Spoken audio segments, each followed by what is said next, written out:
Com podem protegir les nostres dades a Facebook? Has de saber que Facebook pot fer servir el teu nom i la fotografia del teu perfil per recomanar als teus amics l'ús de serveis que t'agraden. Per tenir control sobre el que Facebook mostra de nosaltres, cal que configurem la nostra privacitat des de l'apartat d'anuncis socials.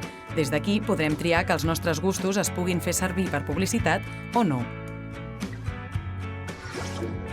Facebook, per defecte, no dona el dret d'utilitzar el nostre nom o imatge a les aplicacions que ens hem descarregat ni als anuncis que hi estan relacionats.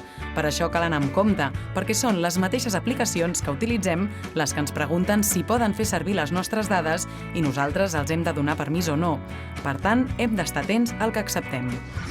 Alguns serveis del Facebook, jocs o serveis no gratuïts, es poden vincular a una targeta de crèdit per efectuar pagaments. Quan ho fem, és important fer el seguiment de l'historial de compres que hem realitzat. A més, podem configurar el nostre perfil perquè ens avisi quan accedim als jocs o serveis de pagament. Si en el futur deixes de fer servir aquests serveis, és recomanable revocar l'accés a les teves dades.